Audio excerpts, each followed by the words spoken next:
kids, time for an episode of Quick Tip. Hey kids, time for an episode of Quick Tip Cooking. Quick Tip Cuisine. No. Welcome to an episode of Quarantine Cooking. Welcome to a really quick version of the other show that has no name. Quick version of the show that this is. Copyright. So as you can see here, I have a couple things laid out, and you might think, what kind of surgery are you doing with these things? I'll show you in a second. But what am I making? Baked potato. Because so far, these are readily available, but you know, next week these could be out. This week it's garlic for some weird reason. Baked potato is very simple, but it does take a little bit of prep, and it does take about an hour, all around. So let's start with 2 washed potatoes. You just need to go through the sink, wash them off a little bit. And then what you need is a fork and salt and oil. And these suckers are actually, I think, corn cob skewers. So you can put on your corn and eat it. But I find that these, since they're metal, help cook the potato. If you don't have one of these, it's fine. What you want to do first is poke a bunch of holes in this sucker without stabbing yourself. So just poke all around. This is to help the steam escape when it's cooking. All right.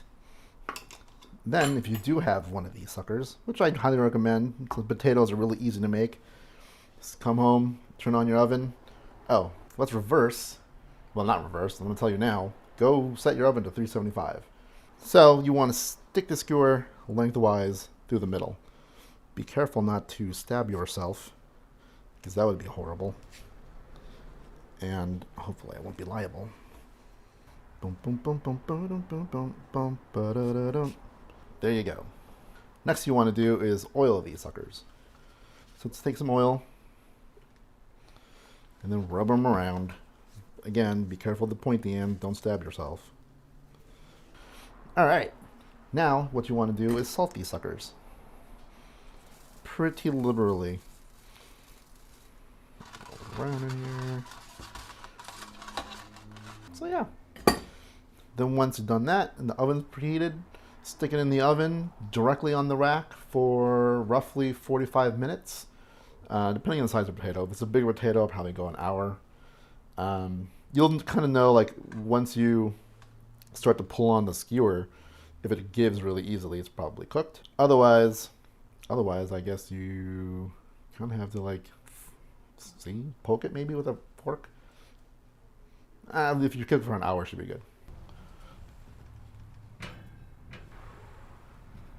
So we'll see you back here in 45 minutes. Well, for you, it'll be like a second. Like, right. All right, so it's now been 45 minutes. I've taken the potatoes out. It's nice and soft. So what we're going to do is open them up. So I'm going to take a knife and not cut all the way, but kind of in the middle-ish. And then you kind of want to push these together. Push the ends together. Kind of do that classic opening. Now, these are hot, by the way. I am wearing gloves because it does help me, at least, but I'm used to handling hot stuff. But, you know, you can use a couple paper towels to kind of do that. So the serve is a couple ways. While this was cooking, I did chop up some green onions because I have a jungle of green onions, because instead of hitting 1 count of, so like 1 stalk of green onions, I ordered a pound of green onions. So everything I'm going to make is going to have green onions in it. I did make some mac and cheese with chili, which was a recipe I was testing out, which I will show you guys how to make in a future episode. Got some butter and got some sour cream. So the first one is going to do classic sour cream and butter. Green onions. It's kind of a classic thing. I don't have any chives. Green onions will do. And this one, we're going to add mac and cheese and chili. Made a little bit more than I needed, but whatever. Just save some to the side. Woohoo! And again, green onions, because I have too many. And voila. Really simple, baked potato. Catch you next time. Hey, be sure to like and subscribe, and if you do subscribe, hit that little bell if you want to be annoyed every time I put out a video. Stay safe, #stay home, remember to keep cooking.